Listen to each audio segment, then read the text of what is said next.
Entonces hay bastantes críticas que han surgido. Hay incluso una ex ministra de Educación, la congresista Flor Pablo, que ha hablado de que debiera renunciar.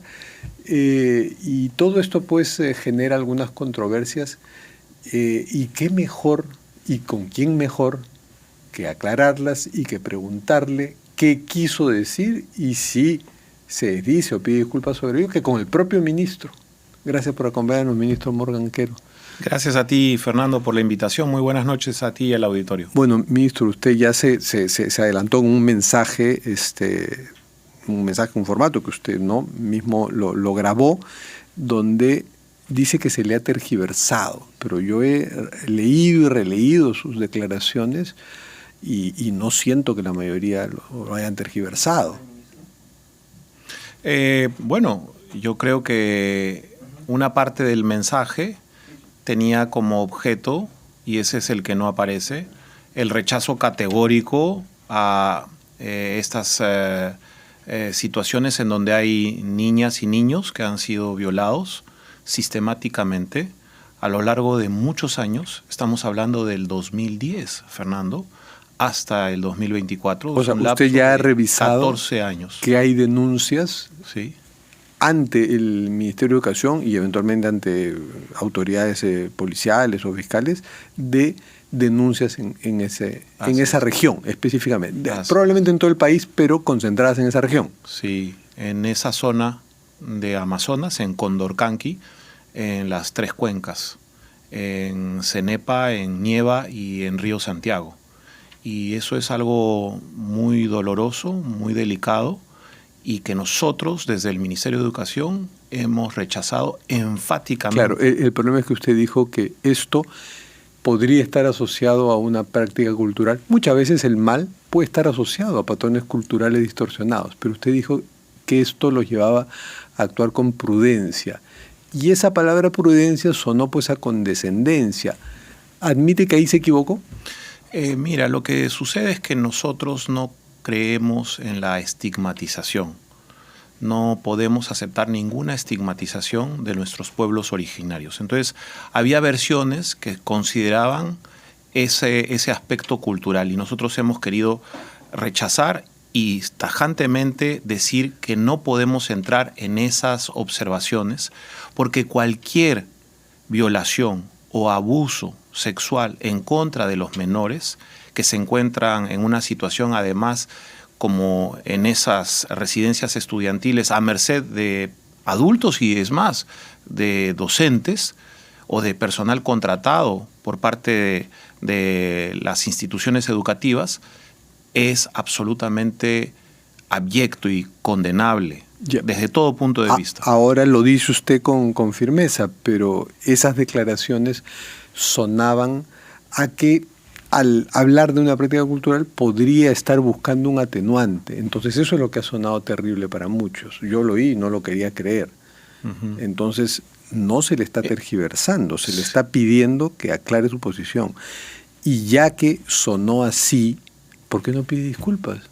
No, Fernando, más bien yo quisiera pedir disculpas a las personas que han sido víctimas de abusos sexuales y a sus familias en los últimos 14 años en donde han estado en el más absoluto olvido y abandono.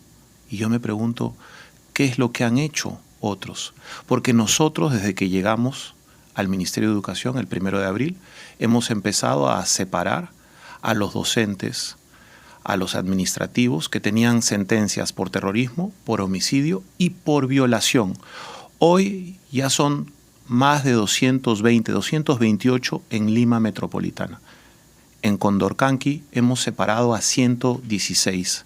En estos momentos hemos enviado una comisión especial del Ministerio de Educación que va a instalarse de manera muy práctica en los próximos 30 días y va a haber otro equipo que se va a quedar hasta fin de año, que va a ser una asesoría legal, psicológica y docente, para evitar que cualquier docente abuse de los niños y de las niñas. Usted está diciendo que no solo está pidiendo disculpas por lo que ha dicho, sino también por toda la responsabilidad que pueden tener sus predecesores.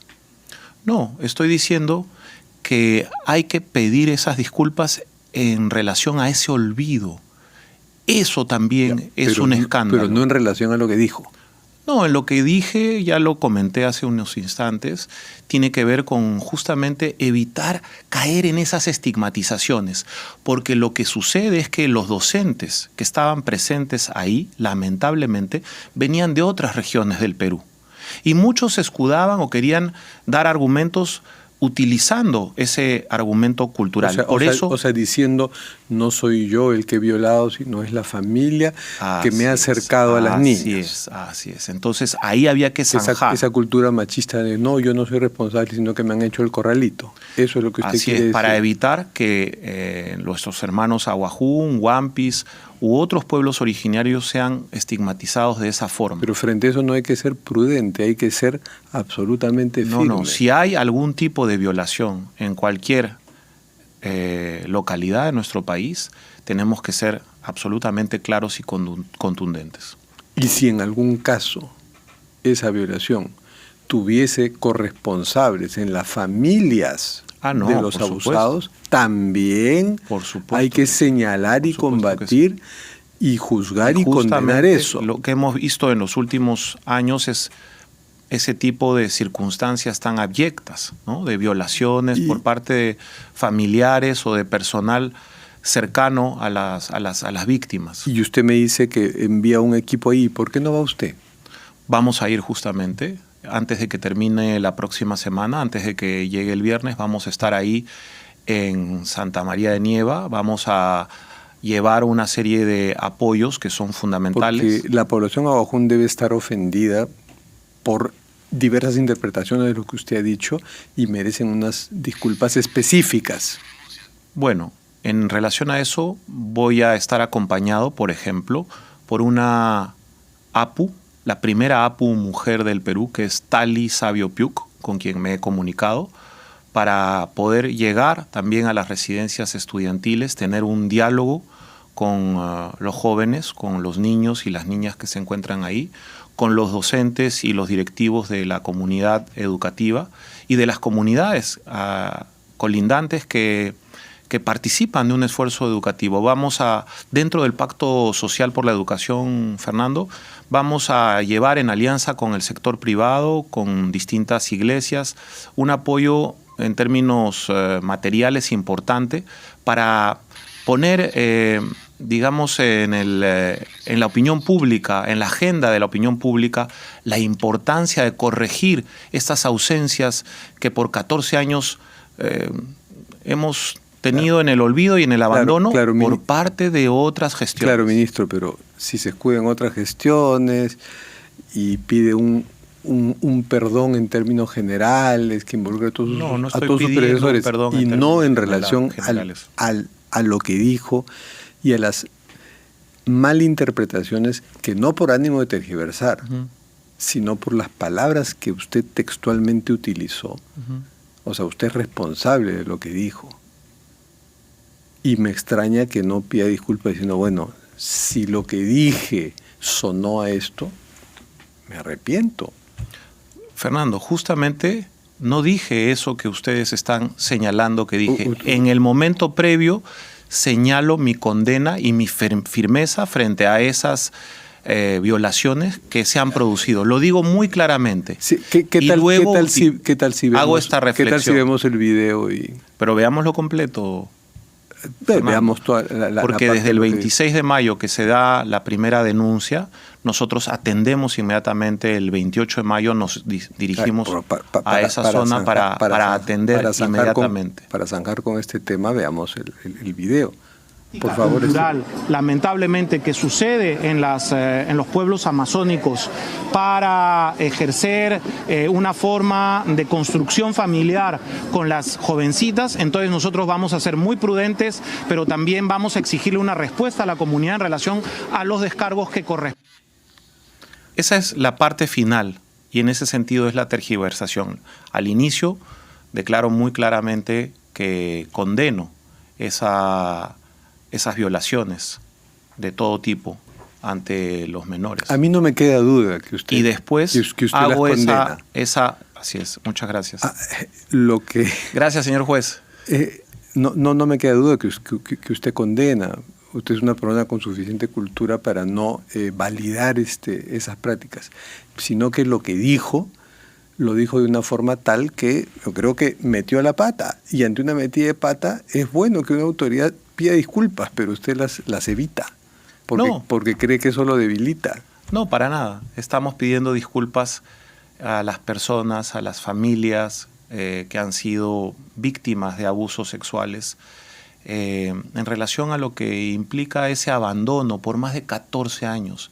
Y lo que estoy tratando de explicar es que desde el inicio hemos intervenido, hemos actuado no solamente en Lima metropolitana con estas separaciones, sino también en la zona de Condorcanqui, que hemos actuado inmediatamente, que estamos llevando una respuesta integral en estos momentos y que vamos a estar en la localidad antes del viernes. Y a quienes han hablado, ya no hablan de interpelación porque se acaba la legislatura, pero que han dicho, no, el ministro debiera renunciar. Por ejemplo, la exministra de Educación, Flor Pablo, ¿qué le dice? Lo acabo de señalar. Es decir, que si hay alguien que ha participado en las gestiones anteriores y no ha hecho nada en distintos momentos, en distintos gobiernos, yo creo que tendría que ser también responsable en ese sentido, ¿no? Yo no quisiera personalizar los debates, porque creo que eso no ayuda a la comprensión de un problema que es bastante complejo y delicado, porque son más de 700 casos. Y en el año 2022, Fernando, se quemó la UGEL.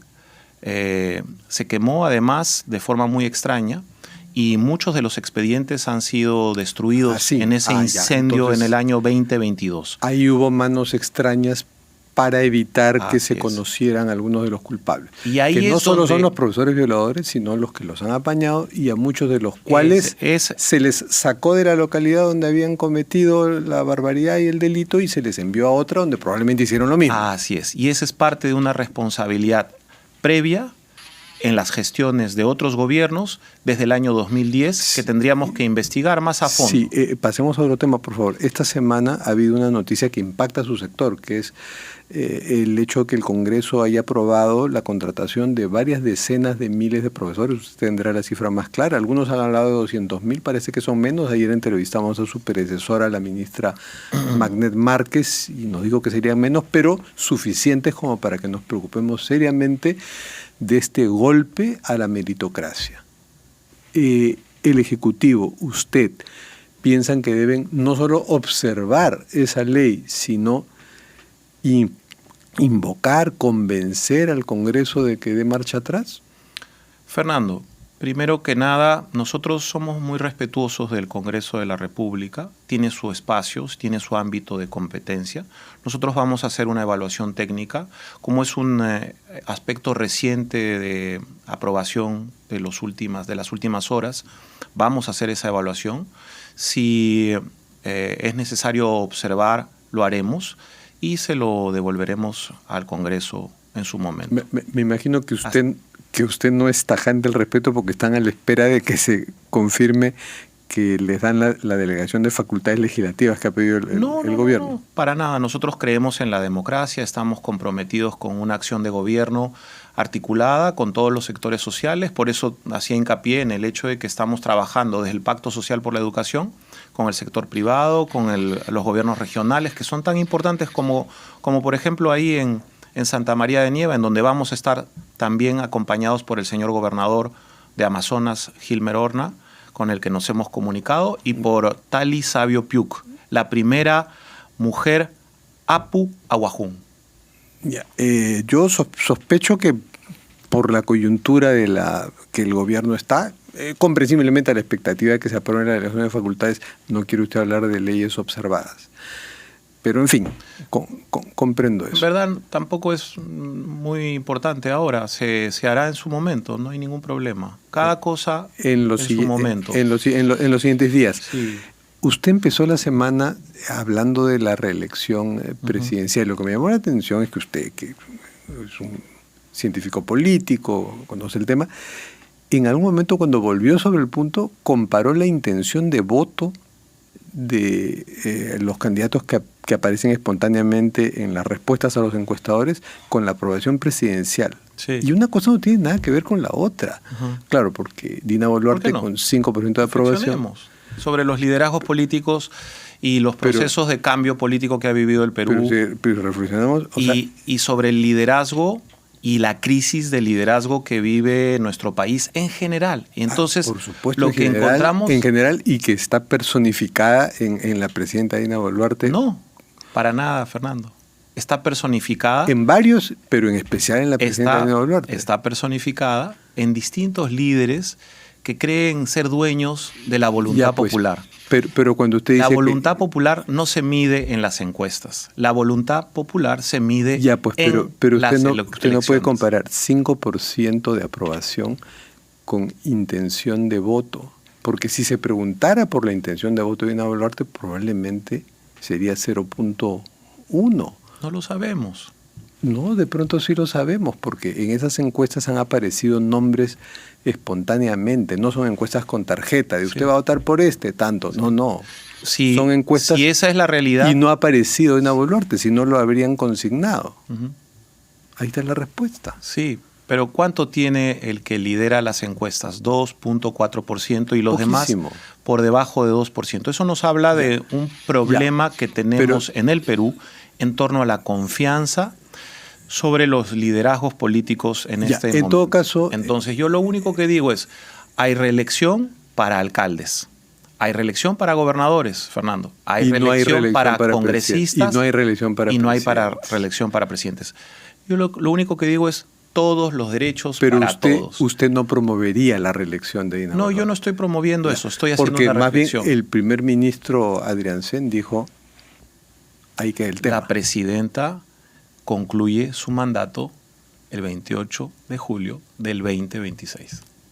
Usted ahí sí suscribe lo dicho por el primer ministro. Lo hemos comentado. Tanto, para el gabinete el tema está cerrado. Así es. En Nunca es tarde, los temas no se cierran, siempre debatimos todo. Claro, para el gabinete está cerrado. Lo que me sorprendió ante una reflexión, además que tiene que ver con temas de interés nacional, de interés público, por estas formas de interpretación de la vida política que se da en nuestros días. Simplemente una reflexión, y me sorprendió que surgieran tantas voces, digamos, para censurar una idea. Y eso creo que no está bien. Es que fue una provocación. Fernando, y se asocia con lo que he escuchado en los últimos días, incluso de algunos actores políticos que hablan de golpe de Estado nuevamente en contra de la presidenta. Y yo creo que tenemos que ser muy vigilantes los ciudadanos en el Perú, porque tiene que ver con una reflexión de fondo en torno al autoritarismo y a las miradas de la dictadura que algunos quisieran instaurar. Y eso lo tenemos que rechazar. Y yo estaré ahí al frente para enfrentarme, para luchar contra eso. Con los golpistas, bueno, no vemos los golpistas, vemos un Congreso que está haciendo una farra que esperábamos que el gobierno lo observe, pero en fin. El Congreso tiene su espacio democrático, ha sido elegido por el pueblo peruano en su momento, en el año 21, y tiene un ciclo político. Y en las próximas horas debe aprobar un pedido de facultades del Ejecutivo. Sí, y confiamos que sería bueno. Confiamos en términos de respeto a los poderes establecidos, por supuesto, porque consideramos que eso es lo más importante para fortalecer nuestra propia democracia. Muchas gracias, ministro Morganquero. Gracias, Fernando, a ti. Y nos vemos dentro